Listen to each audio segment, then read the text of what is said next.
You've spent years loving them, supporting them, sacrificing for them, and now it feels like they don't even respect you anymore. Maybe they brush off your advice, talk back, or barely make time for you. And the worst part? It hurts deeply, because after everything you've done, you deserve their respect. But here's the good news. Respect isn't lost forever.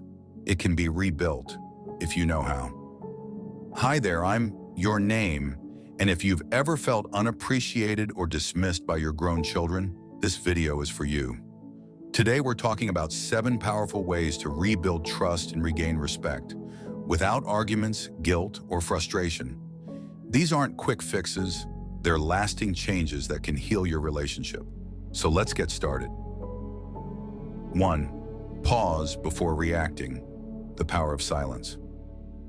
When your child says something disrespectful, maybe they snap at you or ignore your feelings, your first instinct might be to correct them immediately. But here's the truth. Reacting in the moment often makes things worse. Instead, try this.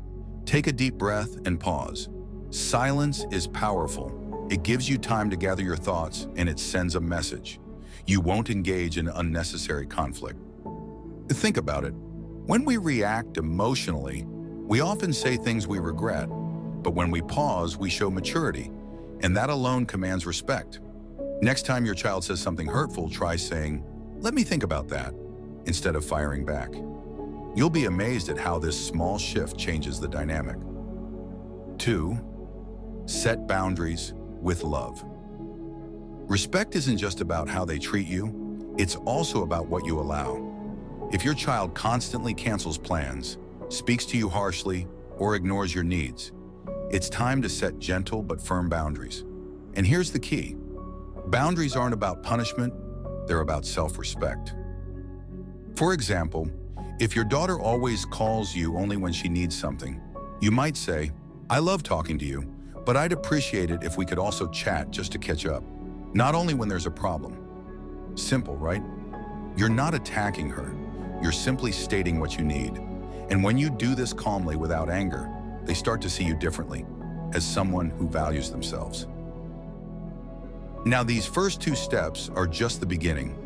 Rebuilding respect takes time, but every small action adds up. And in the next part, we'll dive into even more powerful strategies, including how to communicate in a way that makes them truly listen, and why sometimes the best way to earn respect is to step back and let life teach them. But before we move on, I'd love to hear from you. Have you tried setting boundaries with your children? How did it go? Share your thoughts in the comments. Your experience could help someone else going through the same thing. Stay with me, because in part 2, we'll cover the next steps to rebuilding that precious respect and trust. Remember, you're not alone in this, and change is possible. In our last conversation, we talked about the power of pausing before reacting and setting boundaries with love, 2 essential steps toward rebuilding respect with your grown children. And I hope you've had a chance to try them out, even in small ways. Because here's what I've learned. Respect isn't just given, it's earned through consistent, intentional actions. And today we're going to dive into the next steps that can help heal your relationship, starting with leading by example. 3. Lead by example. Respect is a 2-way street. It's easy to say, "They should respect me, I'm their parent." But here's a tough truth. Respect flows both ways. If we want our children to treat us with kindness and consideration, we have to model that behavior ourselves.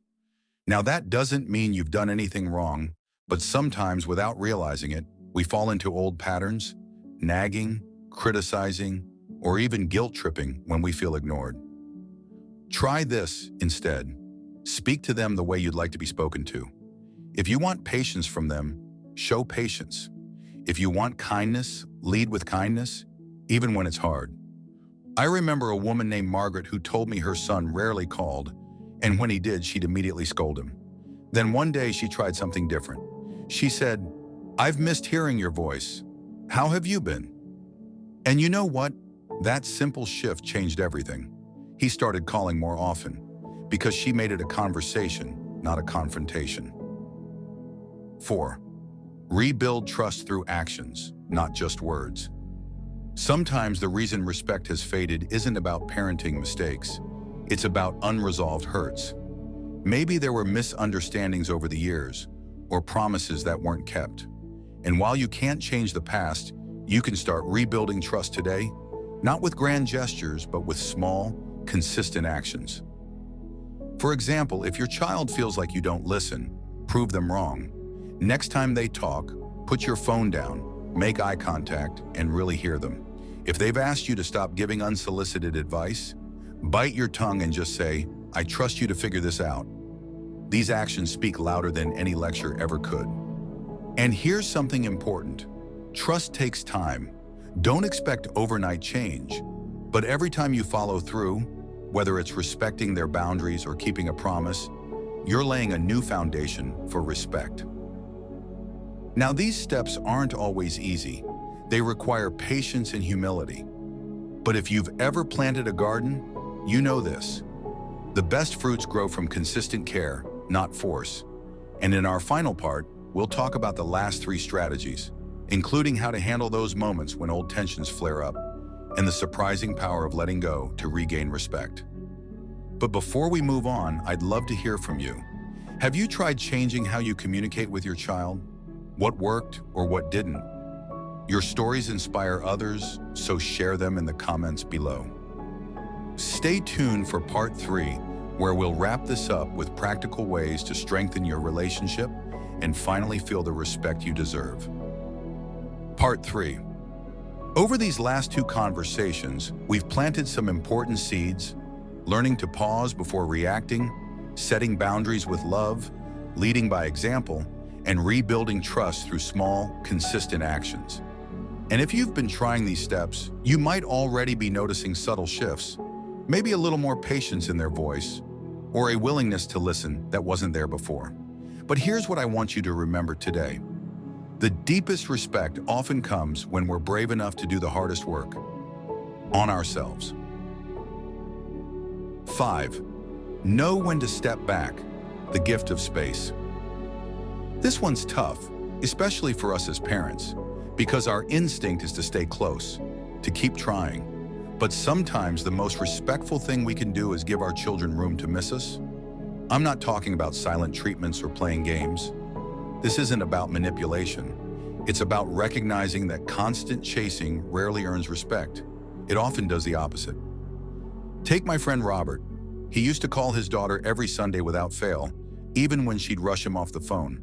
One day he decided to stop initiating, not out of anger, just to see if she'd reach out first. 3 Sundays passed in silence. Then on the 4th week, she called him, and for the first time in years, they had a real conversation. By giving her space to come to him, he allowed her to rediscover their connection on her own terms. 6. Let go of the need to control. Respect their adulthood. Here's a truth that stings. Our children don't owe us the lives we imagine for them. That son who didn't become the doctor you hoped for? That daughter who parents differently than you would? Their choices aren't disrespect. They're proof we raise them to think for themselves. And nothing rebuilds respect faster than truly acknowledging that they're adults now, flaws and all. Try this exercise. Next time you're tempted to say, "You should," or "Why don't you just," replace it with, "I trust your judgment," even if you don't fully agree. That simple phrase can work miracles, because respect grows where control ends. 7. Protect your peace. Respect yourself first. And finally, the most important lesson of all, you cannot pour from an empty cup. If you're constantly drained by the hope that maybe today they'll change, you're giving away your power. True respect starts within, by filling your life with joy that doesn't depend on their behavior. Join that book club you've been eyeing. Plan that trip with friends. Rediscover the parts of you that existed before parenthood. Because when your children see you thriving, when they realize your happiness isn't in their hands, something remarkable happens. They start seeing you again, not just as mom or dad, but as a person worthy of admiration. 7 steps, not quick fixes, but lasting changes. And if you take nothing else from our time together, Remember this, respect isn't about authority, it's about connection. It's built in the quiet moments when we choose understanding over being understood, when we love them enough to let them grow and ourselves enough to grow with them. Now I'd love to hear your stories. Which of these strategies resonated most with you? What small changes have you noticed since we started this journey together?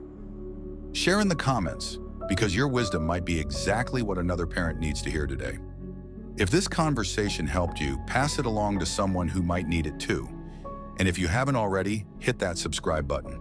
We'll keep having these real talks about family, love, and what matters most in this season of life.